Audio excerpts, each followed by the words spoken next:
అందరికీ నమస్కారం అండి. 2025 సంవత్సరంలో కొత్త అమావాస్య ఏ తేదీన వచ్చింది? అసలు కొత్త అమావాస్య అంటే ఏమిటి? కొత్త అమావాస్య రోజున ఏ దైవాన్ని పూజించాలి? అసలు ఈ కొత్త అమావాస్య రోజు చేసేటటువంటి పూజ, విధి, విధానం గురించి, అలాగే 2025 సంవత్సరంలో వచ్చే ఈ కొత్త అమావాస్య తిథి, సమయం ఏమిటి అనే విషయం గురించి పూర్తి వివరంగా మనం ఈరోజు పూజా విధానంలో తెలుసుకునే ప్రయత్నం చేద్దామండి. పూజా విధానం ఎక్కడ స్కిప్ చేయకుండా చివరి వరకు చూసినట్లయితే ప్రతి ఒక్క విషయం చాలా చక్కగా అర్థమవుతుంది. అందరికీ నమస్కారం అండి. అందరూ ఎలా ఉన్నారు? బాగున్నారా? నేను బాగున్నాను. మీరు ఇంకా బాగుండాలని మనస్ఫూర్తిగా కోరుకుంటున్నాను. ఫాల్గుణ మాసంలో బహుళ అమావాస్యని కొత్త అమావాస్య అని పిలుస్తారు. ఇది చాంద్రమాన సంవత్సరంలో వచ్చే చివరి అమావాస్య. దీని తర్వాత మనకి తెలుగు నూతన సంవత్సరం అనేది ఆరంభమవుతుంది. మనకి సంవత్సరం మొత్తం మీద ఎన్ని అమావాస్యలు వచ్చినప్పటికీ కొత్త అమావాస్యకు ఉన్నటువంటి ప్రత్యేకత చాలా గొప్పది. ఈ కొత్త అమావాస్య వేళ గ్రామాన్ని కాపు కాస్తూ ఉండే దేవత గ్రామదేవత. అటువంటి గ్రామదేవతలు 101 దేవతలు. వీరందరూ అక్కా చెల్లెళ్ళుగాను, ఒకే ఒక తమ్ముడు. వీరందరికీ పోతురాజండి. ఈ రోజున తప్పనిసరిగా కొత్త అమావాస్య వేళ అమ్మవారిని పూజించవలసి ఉంటుంది. గ్రామానికి ఎటువంటి దుష్టశక్తులు, అలాగే అంటురోగాలు దరి చేరకుండా గ్రామాన్ని కాపు కాస్తూ పొలిమేరలో ఉండే దేవత గ్రామదేవత. అలాగే పంటలన్నీ కూడా సమృద్ధిగా పండాలన్నా, పండిన పంట చేతికి రావాలన్నా కూడా అమ్మవారి యొక్క అనుగ్రహం తప్పనిసరిగా కావాలి. అలాగే ఈ ఉగాదికి అనగా మనకి సంవత్సరానికి 2 పంటలు అయితే పండుతాయండి. సారవ, అలాగే దాళవ అని. అలాగే ఈ దాళవ పంట కూడా ఈ ఉగాదికి చేతికి వస్తుంది. అలాగే కొత్త పంట తీసుకువచ్చి గ్రామంలో ఉన్న అమ్మవారికి అయితే సమర్పిస్తూ ఉంటారు. ప్రతి ఊరికి కూడా గ్రామదేవత అంటూ ఉంటారండి. అలాగే ఈ పూజా విధానం చూస్తున్న మీ గ్రామదేవత యొక్క పేరును కూడా కింద కామెంట్ సెక్షన్ తెలియచేయండి. ఎందుకంటే గ్రామదేవతలు 101 దేవతలు కాబట్టి వారందరి పేర్లు కూడా మనందరం కూడా తెలుసుకోవచ్చు. మీరు ఇక్కడ చూస్తున్నటువంటి అమ్మవారి యొక్క పేరు అచ్చమ్మ పేరంటాలు తల్లి. అలాగే రేణుక ఎల్లమ్మ తల్లి, అలాగే గంగానమ్మ, అదేవిధంగా మాలచ్చమ్మ, ముత్యాలమ్మ, నూకాంబిక, ఇలా ఎంతోమంది కూడా అమ్మవార్లు పేర్లైతే ఉంటూ ఉంటాయండి. కాబట్టి తప్పనిసరిగా ప్రతి సంవత్సరం కూడా కొత్త అమావాస్య వేళ అమ్మవారిని ఈ విధంగా పూజించాలి. మరి మేము ఇంట్లో ఉండడం లేదండి, మేము వేరే ఊర్లో ఉద్యోగరీత్యా వెళ్ళాము, మరి మేము పూజలు ఎలా చేయాలి అమ్మవారికి అంటే మీరు ఇంట్లో కూడా గ్రామదేవత అమ్మవారిని పూజించవచ్చండి. మీకు రాబోయే వీడియోస్లో షేర్ చేస్తాను. ఇప్పుడైతే గుడికి వెళ్ళి అమ్మవారిని ఏ విధంగా పూజించాలనే విషయం కూడా తెలియజేస్తాను.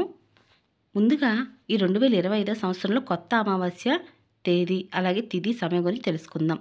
2025 సంవత్సరంలో మార్చి 28వ తారీఖు శుక్రవారం వేళ రాత్రి 7:10 నుంచి ప్రారంభమైనటువంటి కొత్త అమావాస్య తిథి సమయం 29వ తారీఖు శనివారం సాయంత్రం 5:02 వరకు ఉందండి. సూర్యోదయానికి అమావాస్య తిథి సమయం ఏ రోజునైతే ఉంటుందో ఆ సమయాన్ని మనం పరిగణలోకి తీసుకుని ఆ రోజునే కొత్త అమావాస్య పండుగ అనేది జరుపుకోవాలండి. ఈ 2025 సంవత్సరంలో మార్చి 29వ తారీఖు శనివారం వేళ కొత్త అమావాస్య అనేది వచ్చింది. అందరూ కూడా కొత్త అమావాస్యను మార్చి 29వ తారీఖు శనివారం వేళ జరుపుకోవాలి. అయితే ప్రతి అమావాస్యకు కూడా చాలామంది పరిహారాలు అనేవి చేసుకుంటూ ఉంటారు. అలాగే పరిహారాలు చేసుకోవాలనుకున్నా లేదా గ్రామదేవతకి పూజను ఏ సమయంలో చేయాలి అనే విషయాన్ని కూడా తెలియజేస్తాను. పూజా విధానం స్కిప్ చేయకుండా చూడండి. కడుపు చల్లదనం కోసం అమ్మవారికి చల్ది ఉపారం చెల్లిస్తూ ఉంటారు. ఉపారం అంటే ఇలా అరిటాకు మీద చక్కగా పరమన్నం పెట్టి చుట్టూ బూరెలు, గారెలు, అలాగే ఇస్తర్ నిండా కూడా మీ శక్తి కొలది చీర, రవికెల గుడ్డ, గాజులు అమ్మవారికి ప్రతి సంవత్సరం కూడా పువ్వులతో సహా పసుపు కుంకుమలతో నిండుగా సమర్పించవలసి ఉంటుంది. ఇంకా అమ్మవారికి దీపదూప నైవేద్యాలు సమర్పించి టెంకాయ కొట్టాలి. ఈ విధంగా అమ్మవారికి అయితే పూజ చేయాలండి. అమ్మవారికి సాంబ్రాన్ అంటే చాలా ఇష్టం. చాలామంది కూడా కళ్ళు కూడా పెడుతూ ఉంటారు. మీరు పూజా విధాలు గమనించినట్లయితే కనిపిస్తుంది కదా, అలాగే కళ్ళు కూడా పెడతారు. అలాగే ఈ రోజున కోళ్ళను కూడా కోస్తూ ఉంటారు, ఏటపోతలను కోస్తూ ఉంటారండి. ఇది వారి ప్రాంతాలను బట్టి, ఆచారాన్ని బట్టి జరుపుకోవచ్చు. నిమ్మకాయల దండ కూడా వేస్తూ ఉంటారండి. నిమ్మకాయలు కూడా 5, 7, 9, 11, 21 ఇలా ఎన్నైనా సరే అమ్మవారికి ఇలా నిమ్మకాయల మాల అనేది గుచ్చి వేయవచ్చండి. 3 నిమ్మకాయలు ఉన్నాయనుకోండి, ఇలా ఇచ్చినట్లయితే త్రిశూలాన్ని కూడా గుచ్చుతూ ఉంటారు. అమ్మవారి పాదాల దగ్గర పెట్టి ఆ నిమ్మకాయలని అమ్మవారి యొక్క అనుగ్రహంగా భావించి ఇంటికి తీసుకువచ్చి, అలాగే ఇంటికి, వాహనాలకు కూడా ఈ నిమ్మకాయలు కట్టడం వలన మనకి ఎటువంటి నరదృష్టి అనేది ఇంట్లోకి రాకుండా ఉంటుంది. మరి ఏ అమ్మవార్లకి నిమ్మకాయల మాలను వేయవచ్చు అని అంటే గ్రామదేవతలకి, కనకదుర్గ అమ్మవారికి, శ్యామలాదేవికి, వారాహిదేవి అమ్మవారికి, శక్తి స్వరూపమైన దేవత అమ్మవార్లకు మీరు నిమ్మకాయల మాల అనేది వేయవచ్చండి. అమ్మవారికి వీటన్నిటితో పాటుగా డప్పుల సంబరం అంటే చాలా ఇష్టమండి. డప్పుల సంబరం ఎక్కడ ఉంటే అమ్మవారు అక్కడ ఉంటారు.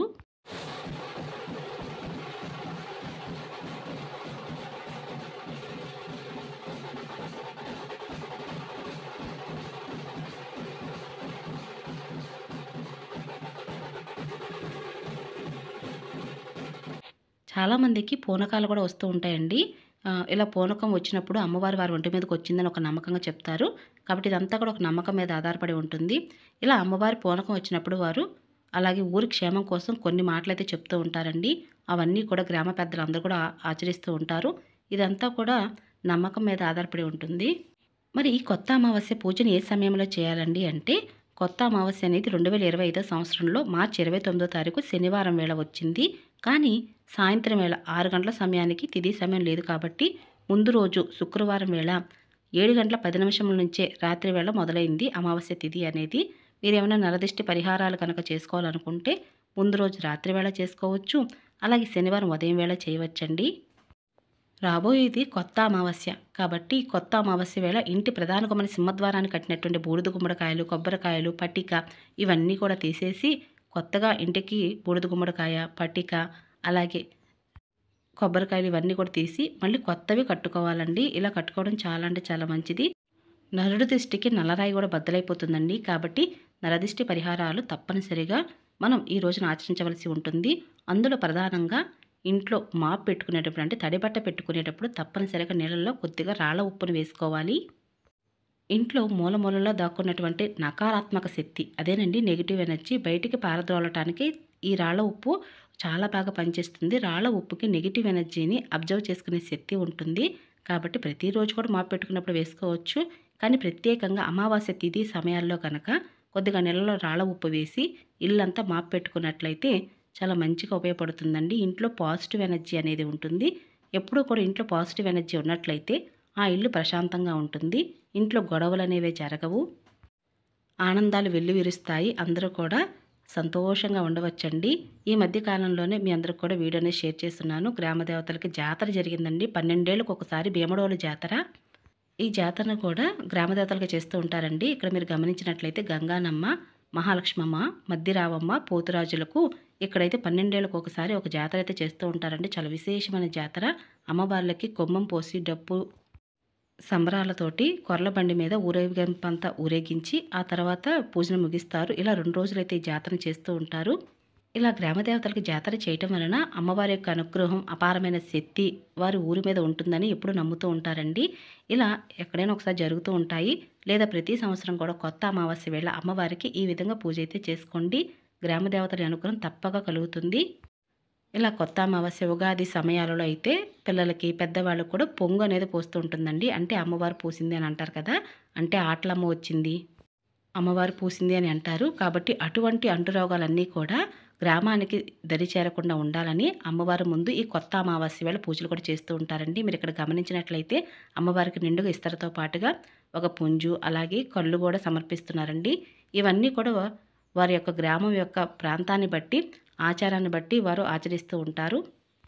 ఇలా ఒక్కసారి సంవత్సరానికి అమ్మవారి సమర్పిస్తే సంవత్సరం అంతా కూడా అమ్మవారు వారి కుటుంబాన్ని కాపాడుతుందని చల్లగా చూస్తుందని చెప్పి ఇలా ఈ విధంగా అయితే అమ్మవారు సమర్పిస్తూ ఉంటారండి. ఇలా చేయటం వలన ఉద్యోగం లేని వారికి ఉద్యోగం, వ్యాపారంలో అభివృద్ధి అలాగే పొలంలో పంట బాగా పండాలని అమ్మవారికి తప్పనిసరిగా పూజలు అనేది అందరూ చేయవచ్చండి. ముఖ్యంగా కుటుంబ క్షేమం కోసం ఈ పూజను చేయవచ్చు. అలాగే అమ్మవారికి సమర్పించినటువంటి చీర, రవికెల గుడ్డ మళ్ళీ ఇవన్నీ ఏం చేయాలండి అంటే చాలామంది కూడా చాకలికి ఇస్తూ ఉంటారండి. చాకలికి ఇవ్వడం వల్ల కడుపు చల్లదనం కోసం అని చెప్పి ఇలా చేస్తూ ఉంటారు. కాబట్టి మీ ప్రాంతాన్ని బట్టి మీరు ఎలా చేస్తారనే విషయం కూడా కింద కామెంట్ సెక్షన్లో తెలియచేయండి. మరి ఎంతోమంది కూడా ఈ విషయాన్ని తెలుసుకునే అవకాశం ఉంటుంది. మీరు ఇక్కడ చూస్తున్న గ్రామదేవత అమ్మవారు మా ఊరి గ్రామదేవత అమ్మవారండి. గంగానమ్మ, మాలచ్చమ్మ, పోతురాజు గారు వీరందరికీ కూడా మేము పూజలు అయితే ఈ విధంగా చేసుకున్నాము. అలాగే ఆ గ్రామదేవతల యొక్క అనుగ్రహం పల్లవి యొక్క యూట్యూబ్ ఛానల్ సబ్స్క్రైబర్స్ అందరికి కూడా చెందాలని, వారందరూ కూడా సంతోషంతో విరాజిల్లాలని, వారి కుటుంబంలోని సమస్యలను తొలగిపోవాలని నేను కూడా మనస్ఫూర్తిగా కోరుకుంటున్నానండి. మీ అందరి తరపున అమ్మవారిని నేనే వేడుకుంటానండి. మనం ఒక్కరమే సంతోషంగా ఉండాలని ఎప్పుడు కోరుకోకూడదు. మన చుట్టూ ఉన్న ప్రజలందరూ కూడా సంతోషంగా ఉండాలని కోరుకోవాలి. అప్పుడే అది నిజమైన భక్తిని అమ్మవారు మెచ్చి అమ్మవారి యొక్క అనుగ్రహం కలుగుతుంది. ఇక ఇదేనండి ఈరోజు పూజా విధానం. మీ అందరికి నచ్చింది, యూస్ఫుల్ అవుతుంది అనుకుంటున్నాను. మీకు కనుక పూజా విధానం నచ్చినట్లయితే తప్పకుండా పూజా విధానం లైక్ చేసి, షేర్ చేసి, కమెంట్ చేయండి.